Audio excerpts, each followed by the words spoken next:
ദൈവ സാന്നിധ്യം ഒരുവന്റെ മേൽ സ്പർശിച്ചപ്പോൾ അവൻ ശൗൽ ദൈവ സാന്നിധ്യത്തിനകത്തേക്ക് വെളിപ്പെട്ട് വന്നപ്പോൾ ശ്രദ്ധിച്ചു, അന്നുവരെയും അല്ലെങ്കിൽ ആ നിമിഷം വരെയും ശൗലിന്റെ ലക്ഷ്യമെന്ന് പറയുന്നത് സഭയെ തകർക്കുക, അല്ലെങ്കിൽ സഭയെ നശിപ്പിക്കുക, അല്ലെങ്കിൽ ദൈവമക്കളെ തകർക്കുക, തീർക്കുക എന്നുള്ളത് മാത്രമായിരുന്നു. എന്നാൽ ദൈവ സാന്നിധ്യം ഒരുവനെ ചുറ്റി മൂടുമ്പോൾ നിങ്ങൾ അവിടെ ശ്രദ്ധിക്കുന്നുണ്ടോ എന്ന് എനിക്കറിയത്തില്ല, അവൻ സഭയെ തകർത്തിരുന്ന ശൗലിനെ ഒരു പൗലോസാക്കി തീർത്തത് ആ ദൈവ സാന്നിധ്യമാണ്.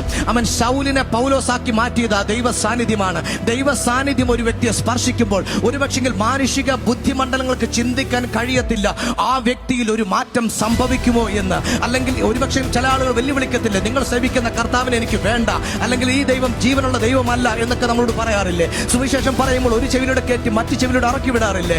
എന്നാൽ ദൈവ സാന്നിധ്യം ഒരു വ്യക്തിയെ സ്പർശിക്കുമ്പോൾ ഇന്ന് നിങ്ങളുടെ മുമ്പിൽ നിൽക്കുന്ന ഈ ഞാനതൊരു ഉദാഹരണമാണ്. ഈ ലോകത്തിന്റെ എല്ലാ മോഹങ്ങൾക്കും അടിമപ്പെട്ട് ദൈവമുണ്ടോ ദൈവമില്ല എന്ന് വെല്ലുവിളിച്ച് നടന്ന ഒരു വ്യക്തിയാണ് ഞാൻ.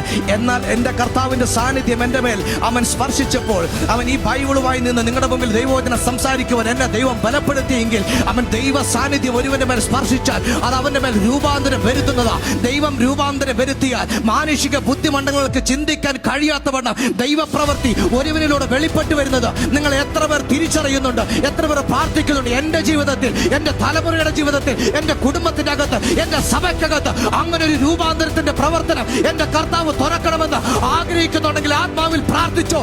ദൈവ സാന്നിധ്യം ചലിക്കുമ്പോൾ, ദൈവ സാന്നിധ്യം ഇടപെടുമ്പോൾ ചില ശൗലിനെ പൗലോസാക്കി മാറ്റിയതുപോലെ അവൻ ലോകത്തെ പിടിച്ചു കുലുക്കുന്ന ദൈവ വചനത്തിന് വേണ്ടിയിട്ട് ജീവിതത്തെ പോലും ഏൽപ്പിച്ചു കൊടുത്ത് ഭയമില്ലാതെ പുറപ്പെടുന്ന ശൗലിനെ പൗലോസാക്കുന്ന ദൈവ പ്രവൃത്തി വെളിപ്പെടുത്തുന്നതാണ് ദൈവത്തിന്റെ സാന്നിധ്യം.